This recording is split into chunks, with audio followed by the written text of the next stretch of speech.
Hey you guys, I just wanted to show you this little project I'm working on. I got the idea from, I think, Gnomes at Home.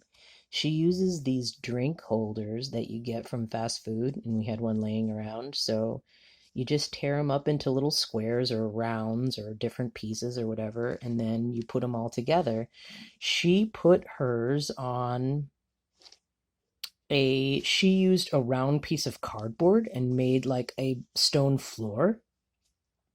I actually put them on a paper towel roll because I want to make a castle for my brother, a water fountain castle for his front yard. And I think this actually turned out really, really neat. I love it. It's just really cool looking. And what I had done was I tried to use watercolor pens to color the stones, and it just didn't work out properly because, as you can see, like I made a line here and then you couldn't really blend it very well.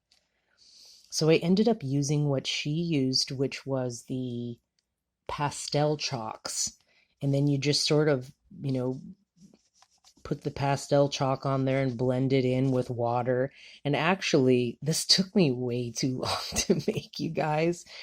I spent probably 2 hours making this thing, just between ripping up all the pieces and mosaicing and gluing them on and then painting it and getting it the way I wanted it. It took way too long. So actually what I did was I'm trying to not necessarily speed up the process at all, just make it a little simpler.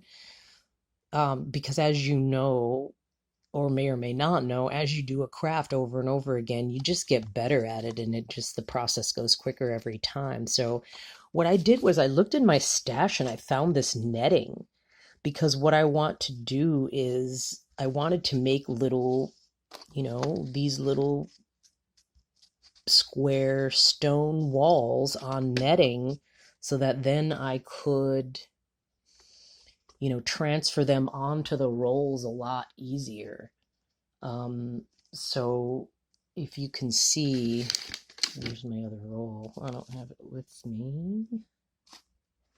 Well, then as you can see, then I'll just use this roll as an example. You just,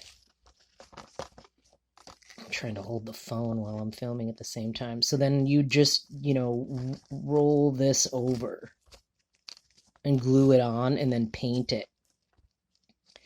And what I did was I tried to overlap it a little bit, because as the glue dries, these pieces shrink. So as you can see, the little netting in between here.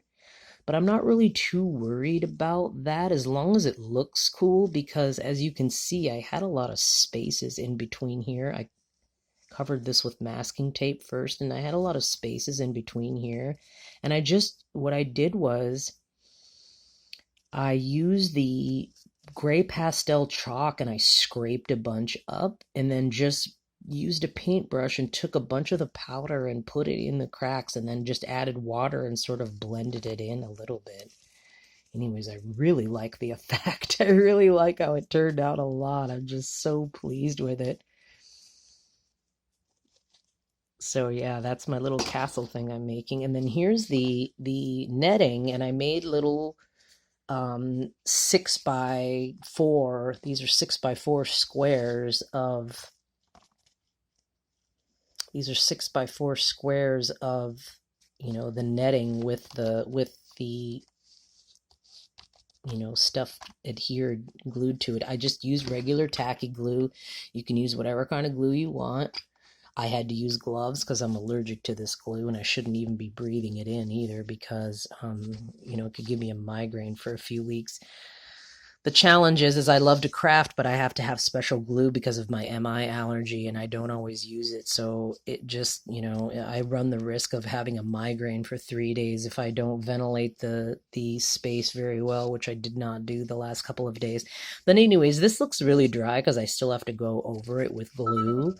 And then once you go over it with glue, it kind of looks like this. And then it's easier to sort of add the coloring and the pigment to it. Anyways, I just wanted to show you this little netting and this idea that I had for my little castle. And as I progress and make the pieces, I will show you the progress. Okay, you guys, have a great day. I hope you're enjoying this pandemic. Okay, take care.